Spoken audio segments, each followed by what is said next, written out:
pork dip first. Unahin natin ha. Ipapay muna natin para sa natin.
ulit.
Turn up.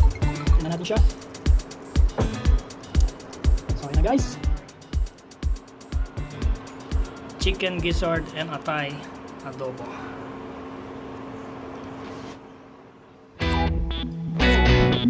That's it guys. Ayan na siya.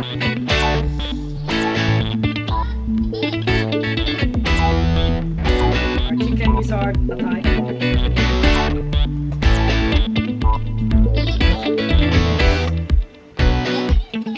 Not live, okay, nag-video ako para nag-vlog ko. Okay, ipopost ko. Okay guys. Okay, ipopost ko. Okay guys.